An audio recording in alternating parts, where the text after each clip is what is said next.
So physical క్లాసిఫికేషన్లో మనం overview చెప్పుకుంటే ఏమేమి చెప్పేసుకున్నాం, ఇక్కడికి వద్దాం. సాలిడ్ అయిపోయింది, లిక్విడ్ అయిపోయింది, గ్యాస్, ప్లాజ్మా, బోస్-ఐన్స్టైన్ కాండెన్సేట్ ఇవి చెప్పేసుకున్నాం. నెక్స్ట్ ఇంకోటి ఏంటంటే దాని తాలూకు properties, inter conversion of states of matter. ఒక సాలిడ్ లిక్విడ్ కింద ఏమవుద్ది, లిక్విడ్ గ్యాస్ కింద ఏమవుద్ది, గ్యాస్ లిక్విడ్ కింద ఎలా అవుద్ది, లిక్విడ్ సాలిడ్ కింద ఎలా అవుద్ది, అవన్నీ మనం ఇప్పుడు మాట్లాడుకున్నాం. నెక్స్ట్ ఇప్పుడు మనం ఇక్కడికి వద్దాం. కెమికల్ క్లాసిఫికేషన్ ఏంటండి, ఇప్పుడు దాకా మనం ఫిజికల్ ప్రాపర్టీస్ని బేస్ చేసుకుని క్లాసిఫై చేస్తాం. ఇప్పుడు కెమికల్ ప్రాపర్టీస్, కెమికల్ క్లాసిఫికేషన్ చేస్తాం. ఏంటి కెమికల్ సబ్స్టెన్స్? కెమికల్ క్లాసిఫికేషన్లో ఒకటి ప్యూర్ సబ్స్టెన్స్, రెండోది మిక్స్చర్. ప్యూర్ సబ్స్టెన్స్ అంటే ఇందులో మళ్ళీ సబ్ క్లాసిఫికేషన్ ఎలిమెంట్, కాంపౌండ్. మిక్స్చర్స్లోకి వస్తే హోమోజీనియస్, హెటరోజీనియస్. మళ్ళీ ఎలిమెంట్లో metallic elements, non metallic elements, metalloids అనేవి ఉన్నాయి. కాంపౌండ్లో ఆర్గానిక్ కాంపౌండ్స్, ఇన్ఆర్గానిక్ కాంపౌండ్. వీటి గురించి మనం ఇప్పుడు డిస్కస్ చేసుకొని ఈ క్లాస్ అనేది ఎండ్ చేద్దాం.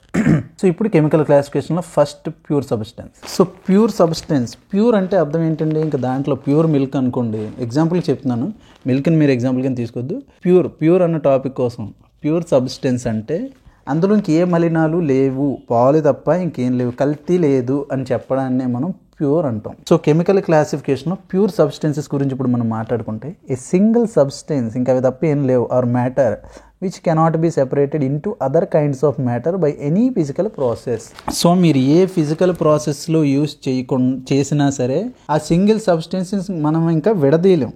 సో ప్యూర్ సబ్స్టెన్స్ అంటే ఇంకా దాన్ని అసలు మనం విడదీయలేం. ఎలా ఫిజికల్ ప్రాసెస్ని యూజ్ చేసి మనం విడదీయలేం, కెమికల్ ప్రాసెస్ని యూజ్ చేసి విడదీయొచ్చు అని అర్థం అనమాట. సో ప్యూర్ సబ్స్టెన్స్ అంటే ఏంటి, ఇంకా దాన్ని మనం ఫిజికల్ ప్రాపర్టీస్ని లేదా ఫిజికల్ ప్రాసెస్ని యూజ్ చేసి విడదీయను, అలాంటి వాటిని మనం ప్యూర్ సబ్స్టెన్స్లు అంటాం. ఈ ప్యూర్ సబ్స్టెన్స్లో ఫస్ట్ ఎలిమెంట్స్ వస్తాయి, రెండవది కాంపౌండ్స్ వస్తాయి. Elements, compounds. సో ఈ వేటి కింద వస్తాయండి, ప్యూర్ సబ్స్టెన్స్లోకే ఎలిమెంట్స్ అనేవి, కాంపౌండ్స్ అనేవి వస్తాయి. ఎలిమెంట్స్ అంటే ఏంటో ఇప్పుడు నేర్చుకుందాం. Elements simplest form of pure substance. Pure సబ్స్టెన్స్లో సింప్లెస్ట్ ఫామ్నే మనం ఎలిమెంట్స్ అంటాం. ఇంకా వీటిని మనం ఇంకా సింపుల్గా బ్రేక్ చేయలేం, ఇంకా ఎలిమెంట్స్ని మనం ఇంకా కుదించలేం, వాటిని మనం ప్యూర్ సబ్స్టెన్స్ అంటాం. సో ఎలిమెంట్స్ అంటే ఏంటి, సింపుల్గా చెప్పాలంటే ప్యూర్ సబ్స్టెన్స్లో అత్యంత సింపుల్ ఎలిమెంట్ అంటాం అనమాట. ఓకే అండి. సో ఎలిమెంట్స్ అంటే ఫర్ ఎగ్జాంపుల్ ఏదైనా ఒక ఎలిమెంట్ తీసుకోండి, హైడ్రోజన్ తీసుకోండి, లేదా నైట్రోజన్ తీసుకోండి, ఓకేనా, హీలియం తీసుకోండి. సో ఇది ఒక మాలిక్యూల్ అనుకోండి, ఇందులో ఓన్లీ హైడ్రోజన్ రెండే ఉంటాయి, ఇంకేం ఉండవు. నెక్స్ట్ నైట్రోజన్ అనుకోండి, రెండు నైట్రోజన్లే ఉంటాయి, ఇంకేం ఉండవు. హీలియం ఒక్కటే ఉంటుంది. సో అందుకు దీన్ని ఎలిమెంట్, ప్యూర్ సబ్స్టెన్స్ అని దీన్ని అందుకే అన్నాం. ప్యూర్ సబ్స్టెన్స్ అంటే ఇంక ఇవి తప్ప ఇంకేం ఉండవు, వాడి ఉద్దేశం అదనమాట. ఇంకా దాన్ని ఏ ఫిజికల్ క్యారెక్టరిస్టిక్స్ యూజ్ చేసి లేదా ఫిజికల్ మెథడ్స్ యూజ్ చేసి మనం వాటిని సెపరేట్ చేయలేం. సో అందుకు వాటిని ఎలిమెంట్స్ అన్నాం. సో ఈ ఎలిమెంట్స్ అంటే మీకు పీరియాడిక్ టేబుల్ తర్వాత మాట్లాడుకుందాం, వాటిని మనం ఎలిమెంట్స్ అంటాం. సో ఎలిమెంట్స్లో మళ్ళీ సబ్ క్లాసిఫికేషన్ ఇందాక చెప్పుకున్నాం మనం. సో ఎలిమెంట్స్లో మెటల్స్ ఉంటాయి, నాన్ మెటల్స్ ఉంటాయి, మెటలాయిడ్స్ ఉంటాయి. ఫ్రెండ్స్ ఈ క్లాస్ అనేది ఓవర్వ్యూ. ఈ metals, non metals, metalloids, elements, periodic table ఇవన్నీ మనం నెక్స్ట్ క్లాసెస్లో మరింత డీప్గా నేర్చుకుంటాం. ఇది జస్ట్ మీకు ఏంటంటే సబ్స్టెన్స్ అండ్ ఇట్స్ క్యారెక్టరిస్టిక్స్ లేదా సబ్స్టెన్స్ లేదా మ్యాటర్ గురించే మనం చెప్పుకుంటాం. ఓకేనండి. సో ఇందు మీద వచ్చే ప్రీవియస్ లాస్ట్డ్ క్వశ్చన్స్ కానీ ఈ సెపరేట్ టాపిక్స్లో మనం డిస్కస్ చేసుకుంటాం. సో ఎలిమెంట్స్లో మళ్ళీ metals, non metals, metalloids. Metals అంటే ఏంటండి, మెటల్స్ అంటే తెలుగులో చెప్పాలంటే లోహాలు. సో మెటల్స్ అన్నిటిని మెటల్స్ అనొచ్చా, వేటిని మెటల్స్ అనొచ్చు, అసలు ఏం చూసి మెటల్ అని అంటాం మనం, ఇవి మనం తెలుసుకోవాలి. అంటే దేనికైనా పేరు పెట్టారంటే దానికి ఒక వెనకతల బ్యాక్గ్రౌండ్ ఉంటుంది కదండి. ఇది చూసి పెట్టారు, ఫర్ ఎగ్జాంపుల్ ప్రభాస్ అని దీనికి పేరు పెట్టారు, చిరంజీవి అని దీనికి ఒక అర్థం ఉంటుంది కదా. అలాగే మెటల్ అంటే దేన్ని మనం మెటల్ అంటామంటే ఏదన్నా ఒక ఎలిమెంట్ లేదా సబ్స్టెన్స్ సాలిడ్ నేచర్లో ఉండి, సాలిడ్ నేచర్ అంటే మీకు ఏం గుర్తు రావాలి, క్లోజ్లీ ప్యాక్డ్ మాలిక్యూల్స్ గుర్తు రావాలి. నెక్స్ట్ లస్టర్ లేదా షైనింగ్ కలిగి, next good conductor of heat and good conductor of electricity. Next highly malleable అంటే సాగే గుణం, తేగలా సాగే గుణం. ఈ గుణాలన్నీ ఉంటే దాన్ని మనం మెటల్ అంటాం. దేని పడితే దాన్ని మెటల్ అని మనం అన్నాం. ఏంటి, ఫస్ట్ సాలిడ్ షేప్ ఉండాలి, షైనింగ్ ఉండాలి, లస్టర్ అంటారు దాన్ని. ఇవి అడగొచ్చండి, చెప్పలేము. మెటల్స్ హ్యావ్ ఫాలోయింగ్ క్యారెక్టరిస్టిక్స్ అని చెప్పి లస్టర్ అని ఇచ్చాడు అనుకుని లస్టర్ పెట్టాలి. Malleable, next good conductors of heat, good conductors of electricity. ఎందుకు good conductor of heat, electricity అవుద్దని మీకు ఇందాక చెప్పాను.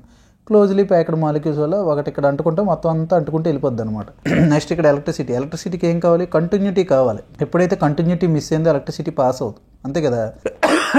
ఒక నలుగురు మనుషులు చేతులు పట్టుకున్నాడు అనుకోండి, ఒకటి చెయ్యి పట్టుకున్నాడు అనుకోండి, ఎక్కడ ఎలక్ట్రిసిటీ ఇచ్చాం అనుకోండి ఎక్కడికి వెళ్ళిపోద్ది డైరెక్ట్గా. ఎందుకు, కండక్టివిటీ ఉంది. సో అలాగే మాలిక్యూల్స్ మధ్య గ్యాప్ ఉందనుకోండి ఎలక్ట్రిసిటీ అనేది పాస్ అవ్వదు. So good conductor of electricity, good conductor of heat రావడానికి గల కారణం సాలిడ్గా ఉండడం. నెక్స్ట్ మెటల్స్కి లస్టర్ అని చెప్పాను, అంటే లస్టర్ మ్యాక్సిమం మెటల్స్ షైన్ అవుతాయి నాన్ మెటల్స్తో పోలిస్తే. నెక్స్ట్ అవి సాగుతాయి. ఫర్ ఎగ్జాంపుల్ మనం ఇప్పుడు బంగారం ఉంగరం, నెక్స్ట్ ఇప్పుడు కంసాల వాళ్ళు లేకపోతే బంగారం పని జరుగుతుందంటే మ్యాల్యబుల్ ప్రాపర్టీ లేదని కొట్టంగానే బంగారం ముక్క ఇరిగిపోయింది అనుకోండి, ఉంగరాలు చైన్లు ఇవన్నీ ఎక్కడి నుంచి వస్తాయి, దానికి సాగే గుణం ఉంది.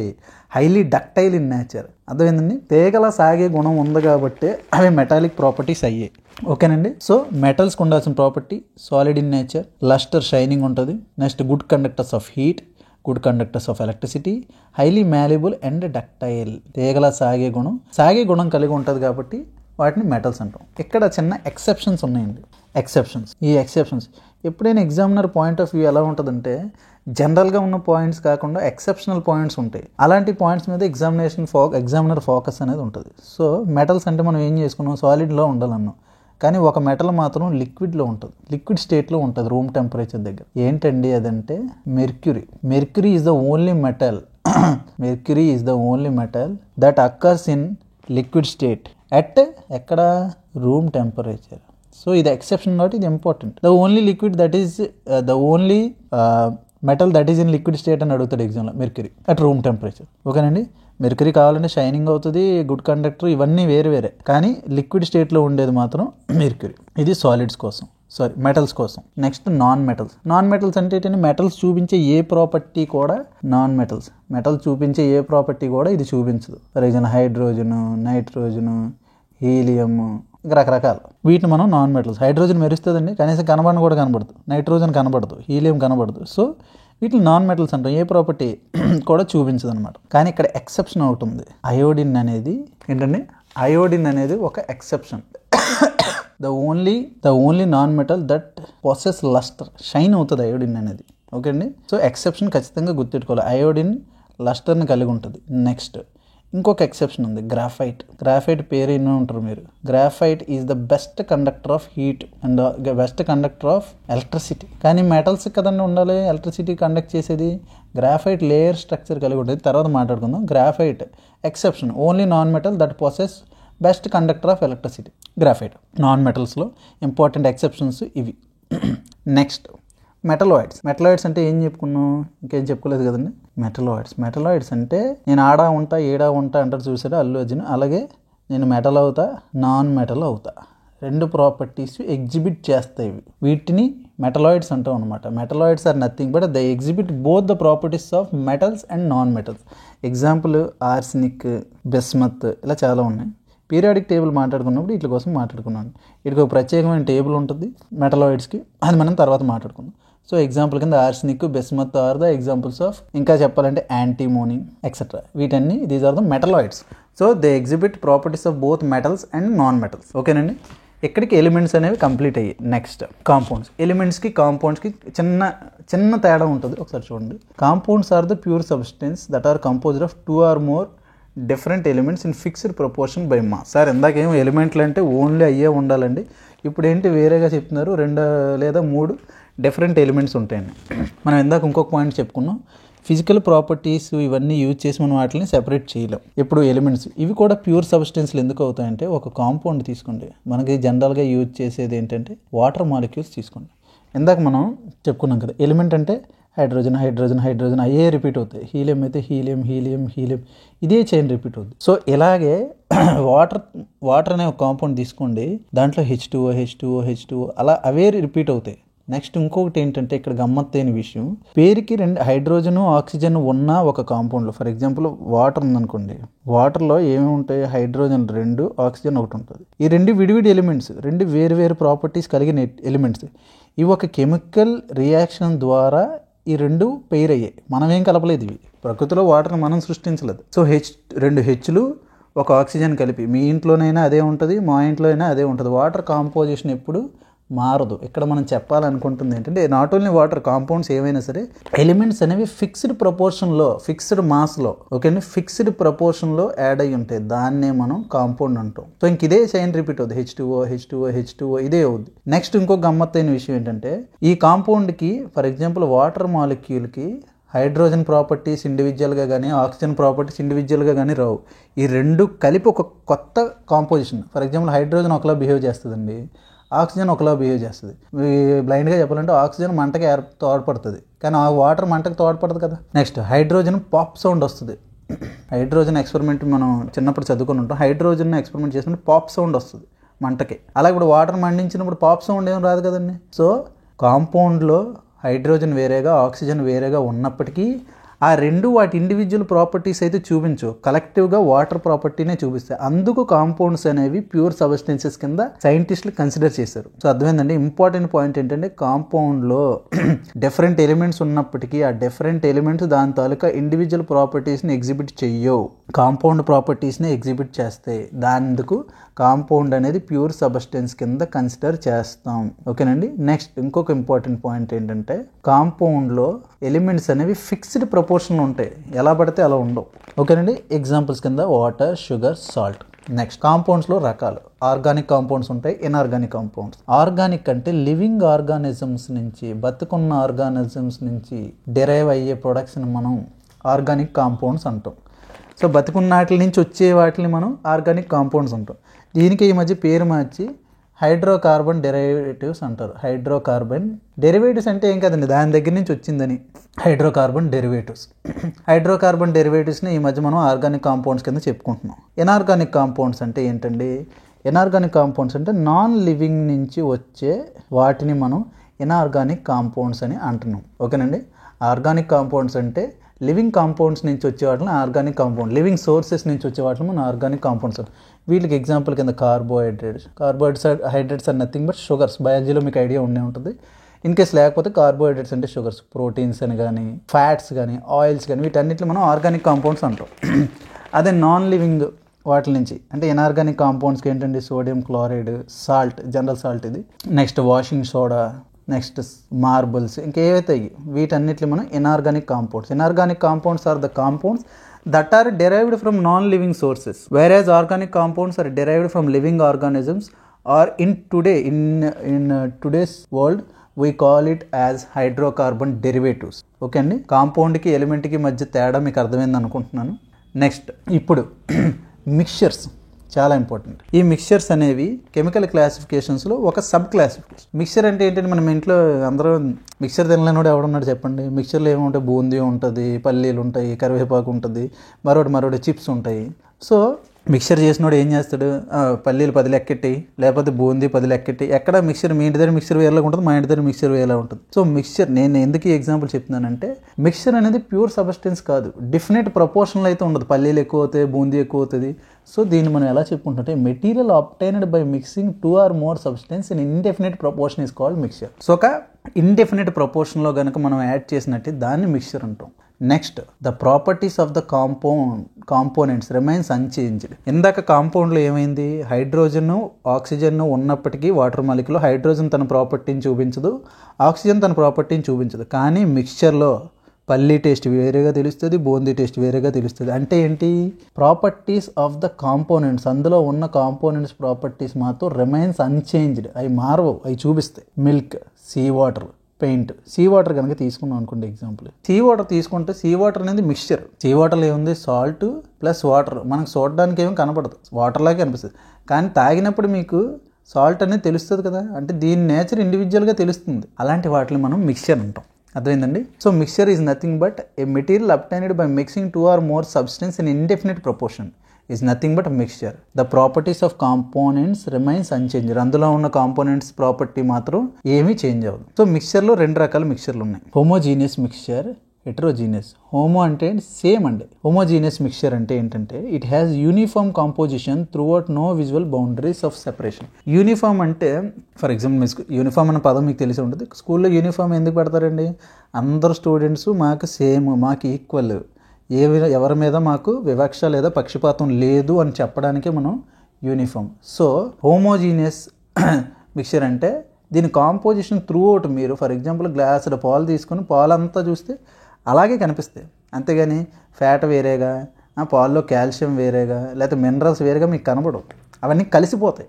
ఇంకా బ్లంట్గా చెప్పాలంటే మీకు హోమోజీనియస్ మిక్స్చర్ అంటే మన కంటితో మనం విజువల్ బౌండరీస్ని మనం తీసుకురాలేం. ఫర్ ఎగ్జాంపుల్ మిక్సర్ తీసుకున్నాం అనుకోండి, చెప్తాను మిక్సర్ ఎందుకు చెప్తున్నానంటే హెట్రోజీనియస్ మిక్సర్ కింద మిక్సర్ ఎగ్జాంపుల్ తీసుకుందాం. హెట్రోజీనియస్ అంటే మీ కంటికి కనిపించేస్తాయి, పల్లీలు, కరివేపాకు, బూంది, చిప్స్ ఇవన్నీ వేరువేరుగా కనిపిస్తాయి. అంటే విజువల్ బౌండరీస్ అయితే మీకు తెలుస్తుంది, అంటే పసిగట్టొచ్చు. మీరు నీరు ఆయిల్ కలిపారనుకోండి, ఒక లేయర్ అయితే ఫామ్ అవుతుంది. సో విజువల్ బౌండరీస్ ఉన్నట్లు మనం ఇదిగోండి, does not have a uniform composition through out visual boundaries of separation. మనం కంటితో పసిగట్టొచ్చు అట్లా. వాటిని మనం ఏమంటాం, it can be taken with it can be seen with naked I. అలాంటి వాటిని మనం హెట్రోజీనియస్ మిక్చర్స్ అంటాం. కానీ హోమోజీనియస్ మిక్చర్లో మీరు విజువల్గా అయితే సెపరేట్ చేయలేం. For example salt dissolved in వాటర్లో సాల్ట్ కరిగిపోయింది. సాల్ట్ వాటర్ అని మీకు తెలుసు, కానీ అది టేస్ట్ చేస్తే తెలుస్తుంది, కానీ విజువల్ బౌండరీస్ మనం సెపరేట్ అయితే చేయలేం. దీన్ని సెపరేషన్ చేయొచ్చు, నేను చేయలేమని చెప్పలేం.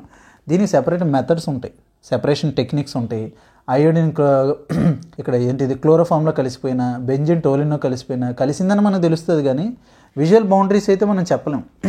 అలాగే హెట్రోజీనియస్కి విజువల్ బౌండరీస్ కలిపితే, ఫర్ ఎగ్జాంపుల్ శాండ్ ఐరన్ కలిపాం అనుకోండి, తెలుస్తుంది ఐరన్ ఫిల్లింగ్స్ ఉన్నాయి శాండ్లో అని చెప్పొచ్చు. సల్ఫర్ శాండ్ కలిపితే సల్ఫర్ కలిసిందని చెప్పొచ్చు శాండ్లో.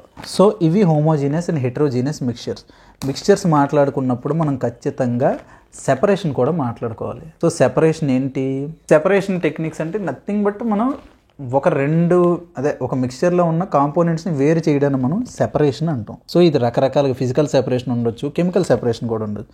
ఫర్ ఎగ్జాంపుల్ మీకు అర్థమయ్యే భాషలో చెప్పాలనుకోండి, మనకు అర్థమయ్యే భాషలో చెప్పుకోవాలనుకోండి, బియ్యంలో రాళ్ళు ఏరుతుందమ్మా, ఎలా ఏరుతుంది? By hand picking method. It is also a separation technique. Just by observing we can pick out ఏంటి ఆ రాళ్ళు అనేవి మనం తీసేయచ్చు. సో అది ఒక రకమైన హ్యాండ్ పికింగ్ మెథడ్ ద్వారా చేస్తాం. నెక్స్ట్ ఫర్ ఎగ్జాంపుల్ వ్యవసాయం ఉన్న వాళ్ళకి ఈ విషయం తెలిసే ఉంటుంది, విన్నోయింగ్ అనే కాన్సెప్ట్ ఉంటుంది. అంటే గాలికి ఎలాగా చేటతోని ధాన్యం ఇలా చెరుగుతారు, దాన్ని ఏమంటే విన్నోయింగ్, దాని పేరు. ఒకసారి ఎస్ఎస్సిలో అడిగాడు, ధాన్యం అలా శుభ్రం చేస్తాం, విన్నోయింగ్ దాని పేరు. గాలికి ఎలాగ ఫ్యాన్ పెట్టి వేస్తే దీని కాన్సెప్ట్ ఏంటి, బరువు ఉన్నాయి కిందన పడిపోతే లైట్ వెయిట్ ఉన్నాయి గాలికి ఎగిరి పక్కన పడితే బొత్తు అంటారు దాన్ని. సో దాన్ని విన్నోయింగ్ అంటాం. సో ఇవన్నీ సెపరేషన్ టెక్నిక్కే, మనం డైలీ లైఫ్లో యూజ్ చేస్తాం కాబట్టి దానికి ఇంగ్లీష్లో ఒక పేరు ఉంటుంది. అలాగే మిక్సర్స్ని సెపరేట్ చేయడానికి రకరకాల ప్రక్రియలు ఉన్నాయి. సో అవి కొన్ని మనం ఇప్పుడు డిస్కస్ చేసుకుందాం. వీటి గురించి నెక్స్ట్ క్లాసెస్లో వస్తే మీకు జనరల్గా ఒక ఓవర్వ్యూ చెప్తాను. సబ్లైమేషన్ అంటే ఇందాక మీకు ఆల్రెడీ చెప్పాను. సబ్లైమేషన్ అంటే ఏంటండి, ఏదన్నా ఒక దాన్ని సాలిడ్ స్టేట్ నుంచి డైరెక్ట్ గ్యాసెస్ స్టేట్కి పంపిస్తే దాన్ని మనం సబ్లైమేషన్ అనేది అంటాం. అర్థమైందండి? ఈ మెథడ్ అనేది మనం ఎప్పుడు యూజ్ చేస్తామంటే, ఫర్ ఎగ్జాంపుల్ ఏదన్నా ఒకటి కలిసిపోయింది అనుకోండి, ఇప్పుడు సబ్లైమేషన్ నేచర్ ఉన్న ఫర్ ఎగ్జాంపుల్ నాప్థలినో అయోడినో దాంట్లో కలిసిపోయింది అనుకోండి, దాన్ని సపరేట్ చేయడం కోసం మనం సబ్లైమేషన్ యూజ్ చేస్తాం. ఫర్ ఎగ్జాంపుల్ అయోడిన్ దేంతోనో కలిసిపోయింది అనుకోండి, హీట్ చేసినప్పుడు ఏమవుద్ది, అయోడిన్ సబ్లైమేట్ అయిపోయి మనకు కావాల్సిన ప్రోడక్ట్ కింద మిగిలిపోద్ది. సో ఇది ఒక రకమైన separation techniques. Next filtration technique. Filtration అంటే అందరికీ బేసిక్గా ఐడియా ఉంది. ఏదైనా ఒక పార్టికల్ వాటర్లో కరిగిపోతే లేదా ఒక లిక్విడ్లో ఒక సస్పెండెడ్ పార్టికల్ కరిగిపోతే దాన్ని సెపరేట్ అంటే filtration is nothing but liquid solid కాంబినేషన్కి మనం వాడతాం. సో సాలిడ్స్ ఎక్కువైతే లిక్విడ్లో ఉన్నాయో మనం చేతితో తీయలేకపోతున్నాం, అలాంటి వాటిని మనం సెపరేట్ చేయడం కోసం ఫిల్టరేషన్ టెక్నిక్ అనేది యూజ్ చేస్తాం. డైలీ లైఫ్లో మనం టీ వాడతాం, టీ ఆకులు ఎలా వాడగలుగుతాం, డెకాషన్ ఎలా వాడగలుగుతాం, చేతితో తీయలేం కదండి. సో ఇలాంటి ప్రాసెస్లకు వాడేదాన్ని మనం ఫిల్టరేషన్ టెక్నిక్స్ అని అంటాం. ఈ ఫిల్టరేషన్ అనేది ఎలా చేస్తాం, మొత్తం సొల్యూషన్ అంతటినీ కలిపి ఒక ఫిల్టర్ ద్వారా ట్రాన్స్ఫర్ చేస్తాం. సో బయట ఒకటి ఉండిపోద్ది, ఫిల్టరేట్ ఉండిపోద్ది, సెడిమెంట్ ఉండిపోయి ఫిల్టర్ కిందకు వస్తుంది అనమాట. సో ఇది టీ ఆకులు, లేకపోతే డికాషన్ అయితే డికాషన్, అది ఫిల్టరేషన్ టెక్నిక్స్. నెక్స్ట్ ఎవాపరేషన్ అనేది మనకి అంటే ఎవాపరేషన్ అంటే మనం ఫస్ట్ ఏం చెప్పుకున్నాం, లిక్విడ్ డైరెక్ట్గా గ్యాసెస్ స్టేట్కి వెళ్ళడాన్ని మనం ఎవాపరేషన్ టెక్నిక్ అనేది అంటాం. ఎవాపరేషన్ ఎప్పుడు వాడతాం, మన డైలీ లైఫ్లో ఎవాపరేషన్ టెక్నిక్స్ మీరు ఎక్కడ చూసుంటే, ఉప్పు గనులు సాల్ట్ మైన్స్ ఉంటాయి కదండి, సాల్ట్ ఎలా సెపరేట్ చేస్తాం, ఫర్ ఎగ్జాంపుల్ సీ వాటర్ని తీసుకొని ఇలాగ ఇక్కడ ఉప్పు గనులనే ఉంటాయి, ఇలా ఇక్కడ వేసి ఎండకి ఎండబెడతాం. సో ఇక్కడ ఎవాపరేషన్ టెక్నిక్ అంటే ఏంటి, సాల్ట్ అనేది వాటర్లో కరిగి ఉంటుంది, ఈ వాటర్ అనేది ఎవాపరేట్ అయిపోద్దని మనం ఇందాక చెప్పుకున్నాం.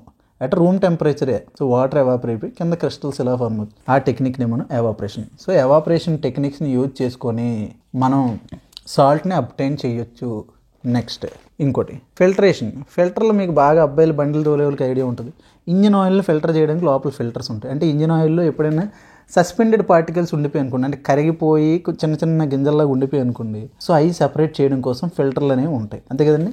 సో ఇంజిన్ ఆయిల్లోకి ఏ ఇంప్యూరిటీస్ వెళ్ళకూడదు, వెళ్తే బండి చోక్ అయిపోద్ది కాబట్టి సో ఫిల్టరేషన్ అనేది అక్కడ కూడా యూజ్ చేస్తాం మన డైలీ లైఫ్లో. నెక్స్ట్ క్రిస్టలైజేషన్ అంటే వీటిని ఫర్ ఎగ్జాంపుల్ ఏదన్నా ఒక సాల్వెంట్ని పంపించి క్రిస్టలైజేషన్, మనకి కావాల్సిన ప్రోడక్ట్ ఎందులోనైనా కరిగి ఉంటే దానికి ఒక సాల్వెంట్ కలిపి దాన్ని మనం క్రిస్టలైజ్ చేస్తాం, అంటే గడ్డ కట్టేలా చేసేస్తాం. గడ్డ కట్టేలా చేసి మళ్ళీ ఆ సాల్వెంట్ని మనం ఫిల్టర్ చేస్తాం, దాన్ని మనం క్రిస్టలైజేషన్ అంటాం. నెక్స్ట్ డిస్టిలేషన్ అనేది ఏంటంటే బాయిలింగ్ పాయింట్ని బేస్ చేసుకొని ఉంటుంది. డిస్టిలేషన్ అంటే ఏంటండి, డిస్టిలేషన్ అనేది బాయిలింగ్ పాయింట్ బేస్ చేసుకొని ఉంటుంది. బాయిలింగ్ పాయింట్ అంటే మీకు చెప్పాను, ఏ టెంపరేచర్ దగ్గర అయితే లిక్విడ్ అనేది గ్యాస్ కింద మారుతుందో దాన్ని మనం బాయిలింగ్ పాయింట్ అంటాం. బాయిలింగ్ పాయింట్ అనేది ఒక్కొక్క లిక్విడ్కి ఒక్కోలా ఉంటుంది. సో అలా ఉండడం వల్లే మనం డిస్టిలేషన్ పెర్ఫామ్ చేయగలం. ఫర్ ఎగ్జాంపుల్ మీకు మందులో వాటర్ కలిపాను అనుకోండి, దాంట్లో ఇంకొక ఫర్ ఎగ్జాంపుల్ మీకు వాటర్ ఇచ్చాను, వాటర్లో మందు కలిపేసాను, మెథైల్ ఆల్కహాల్ కలిపేసాను, నెక్స్ట్ పిరిట్ కలిపేసాను, ఐసోప్రొఫైల్ ఆల్కహాల్ కలిపేసాను, బెంజిన్ కలిపేసాను, మరొకటి కలిపాను, టోలిన్ కలిపాను. వీటన్నింటినీ సెపరేట్ చేయి బాబు, నువ్వు ఓన్లీ వాటర్ తాగు నీకు అని చెప్పాను అనుకో. సరే ఎలాగండి తాగమంటారు దీన్ని, వాటర్ని మీరు ఇన్ని కలిపేసి ఇచ్చేస్తే అది ఎలాగవుద్దండి, తాగితే నేను పోతానండి అంటారు. బాబు తాగొచ్చు, సెపరేషన్ టెక్నిక్స్ అనేవి ఉంటాయి. ఆ సెపరేషన్ టెక్నిక్స్ చేయడం ద్వారా ఓన్లీ నువ్వు వాటర్ని పొందొచ్చు. అంటే ఎలా సార్ నాకు తెలియదు మీరు చెప్పండి అంటే, యాక్చువల్గా దాన్ని మనం డిస్టిలేషన్ అంటాం. డిస్టిలేషన్ చెయ్యి బాబు. డిస్టిలేషన్ అంటే బాయిలింగ్ పాయింట్ని బేస్ చేసుకుని మనం ఇది చేస్తాం. ఫర్ ఎగ్జాంపుల్ ఇందులో ఐసోప్రొపైల్ ఆల్కహాల్ ఉంది, బెంజిన్ ఉంది, మెథైల్ ఆల్కహాల్ ఉంది, వాటర్ ఉంది, మరో టోలిన్ ఉంది. సో అన్నిటికీ బాయిలింగ్ పాయింట్స్ వేరేగా ఉంటాయి కదా. దీనికి ఒక ఎక్స్ ఉంటుంది, ఎక్స్ డిగ్రీస్, దీనికి వై డిగ్రీస్, దీనికి జెడ్ డిగ్రీస్, దీనికి 100 డిగ్రీస్, దీనికి ఏ డిగ్రీస్ ఉందనుకో. ఇవన్నీ ఒకే సొల్యూషన్లో ఉన్నప్పటికీ హీట్ చేసినప్పుడు ఎక్స్ డిగ్రీస్ వచ్చేసరికి ఐసోప్రొపైల్ ఆల్కహాల్ పోద్ది, వై డిగ్రీస్ హీట్ చేసేసరికి బెంజిన్ పోద్ది, మెథైల్ ఆల్కహాల్ ఒక టెంపరేచర్ సరిపోద్ది, టోలిన్ పోద్ది. ఇవన్నీ సాల్వెంట్స్ కాబట్టి ముందే వెళ్ళిపోతాయి. అంటే 100 డిగ్రీస్ కంటే ముందే ఇవి ఎవాపరేట్ అయిపోతాయి. లాస్ట్ మీకు మిగిలింది ఏంటి, వాటరే.